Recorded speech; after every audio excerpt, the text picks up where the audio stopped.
La artista Azul Blaseotto recreó el encuentro de Ernesto Che Guevara y Carlos Gesell, el fundador de la Villa Gesell que hoy conocemos antes de que fuera lo que es. Una ciudad con mar, preciosa, llena de arena y con un bosque. Esto era un desierto, él lo imaginó y todo empieza con la imaginación y con el sueño, como fue el sueño y la utopía de Ernesto Che Guevara. Ambos, un encuentro único del cual se habla muy poco. Esta artista, Azul Blaseotto, se animó a llevarlo a escena.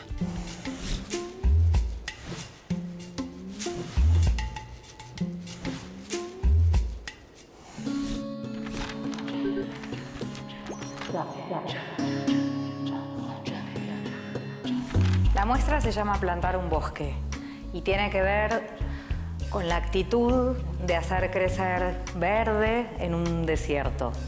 A mí me inspiró mucho pensar en la figura de Carlos Gesell, padre fundador de la ciudad de Gesell, pero nunca tuvo las intenciones de fundar una villa turística, sino que él realmente quería plantar árboles para tener madera para la casa Gesell, para fabricar los muebles que su familia y él hacían. Se fue involucrando cada vez más en ese proyecto del bosque y de los árboles, al punto tal de irse a vivir a esas dunas donde todavía no crecía nada, en la confianza de que iba a crecer un bosque. Él tenía como un sueño de ver árboles, de ver verde en esas dunas móviles. Y el sueño se cumplió mucho tiempo después, pero se cumplió. Ernesto Guevara Lynch, antes de partir en su viaje hacia Latinoamérica y convertirse en un revolucionario, pasó unos días en 1956 en Gesell. Yo ficcionalizo que Gesell se encuentra con Ernesto Guevara Lynch, se encuentra justamente a la salida del mar. Serían para mí como unas aguas primordiales donde coinciden en el mismo momento y lugar dos figuras que representan dos tipos de utopía, que es una utopía revolucionaria.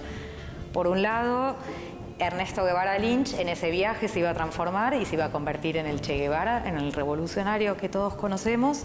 Y por otro lado, ese personaje que era Carlos Gesell iba a terminar revolucionando esas playas y convirtiendo las arenas móviles y vírgenes en un bosque y luego en una ciudad. Entonces, para mí, ese es el encuentro entre dos visionarios, entre dos utopías distintas. Una es la revolución por las armas y la otra sería una revolución verde. Y la muestra, mi proyecto tiene que ver con eso justamente, con los sueños, con qué soñamos, cómo nos involucramos, hasta el punto tal de ser parte de ellos y que se puedan cumplir en vida.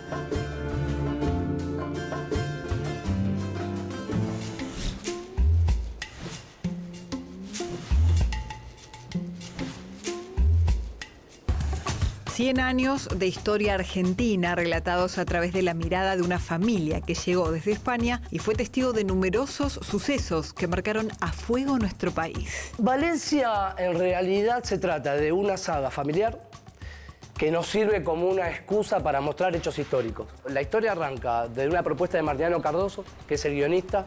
De ahí en más se convocaron a dos historiadores que para mí son excelentes, que es Javier Trímboli y Julia Rosenberg.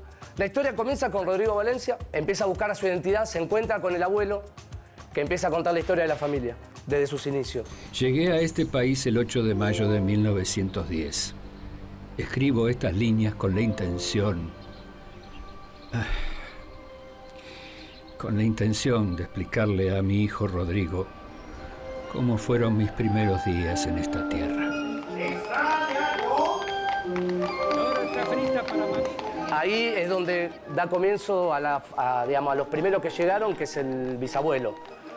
Llega al puerto, le ponen Valencia, ya apenas pisa el puerto, le ponen Valencia y se empieza a vincular con los típicos movimientos obreros de la época. Solo pedimos vivir mejor. No estamos pidiendo caridad. Reclamamos derechos que nos corresponden. Se reúnen los bares españoles, en las fondas, se hace, digamos, calan en él todas las ideas de la época y conocemos en ese primer capítulo varios hechos históricos que incluso uno desconocía.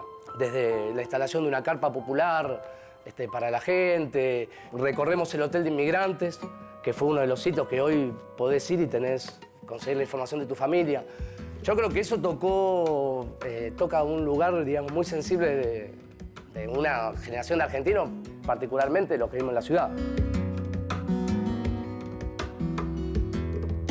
A los chicos, digamos, les cuesta leer historia, nos pareció un buen recurso que mediante la historieta tuvieran un acceso a la historia nuestra. La historieta histórica es una vertiente importante en la Argentina. Para mí es fundamental, para los chicos, para tener una formación cultural amplia. El formato de Valencia es un formato que uno lo puede leer, tiene ciertas animaciones, sonidos. Yo creo que es una buena herramienta para que los chicos se acerquen a la historia. Valencia se puede descargar de la página del Ministerio de Educación, de Educar. Se pone en el buscador Historieta Valencia y se tiene acceso a los 8 capítulos. Cada uno de los capítulos a la vez tiene apostillas donde el que quiere profundizar en algunos hechos históricos que ves en la historieta, después podés ampliar la información. Yo creo que si hay algo que trajo en la inmigración, entre otras cosas, con sus ideas que en ese momento eran muchas de avanzada, está la de la solidaridad de la clase trabajadora. Y eso creo que atraviesa la historia argentina y la vemos hoy. Valencia, ¿qué tal? Él es Manuel, un compañero recién llegado. Ellas son María, que trabaja en la fábrica textil, y Renata. Hola. Los debates y las discusiones se vuelven a repetir y las reacciones son las mismas que tenían en esa época. En ese sentido, creo que Valencia es una buena lectura para aprender la historia argentina. Argentina.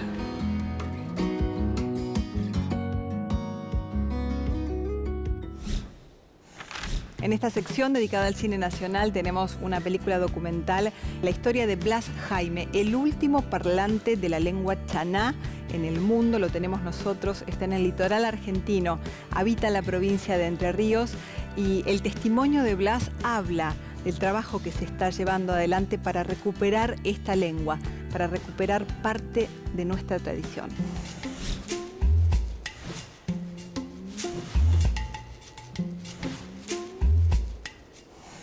Kaimar hilika leye bate nantu man Oshenden ugeoko dioi opa bate itir retan guitato Oshenden opa oje piteu bate tihui Itai cuajote oliva tendere.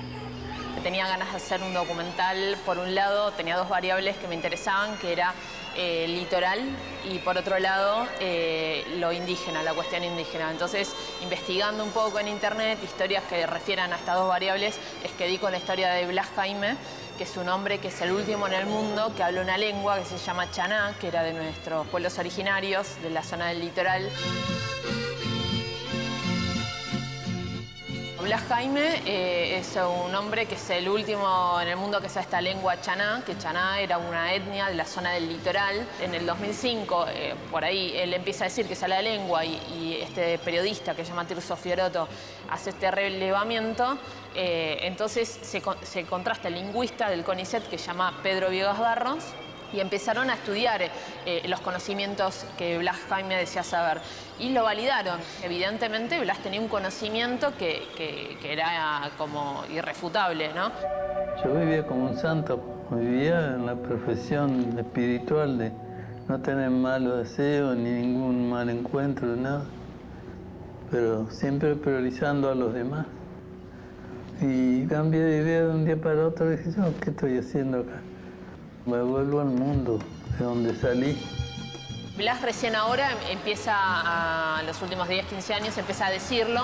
Y esto hace que mucha gente empiece a reconocer que tiene ancestros chanás, que lo sabe, pero por una cuestión de discriminación no lo decían. Y ahora se están juntando y se están reuniendo.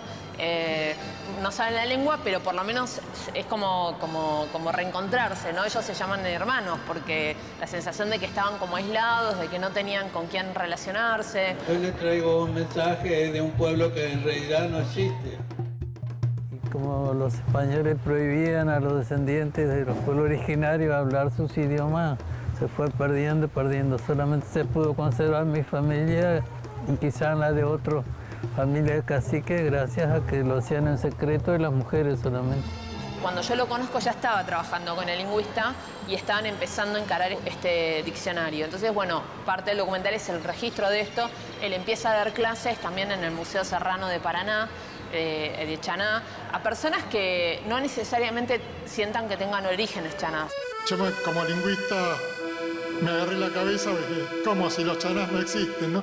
Si siempre nos habían dicho que no hay indios, ¿no? La única persona que tiene este tesoro lingüístico en su cabeza es Don Blas.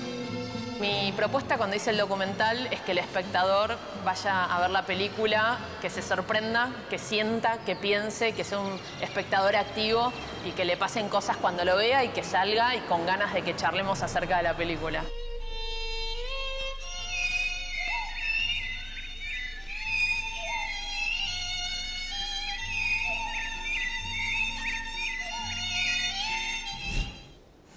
Y si recién enganchan Panorama Federal, no se vayan de la pantalla, viene la pausa ahora, pero después más historias de nuestros inmigrantes, de aquellos que habitan y construyen esta Argentina día a día. Después de la pausa.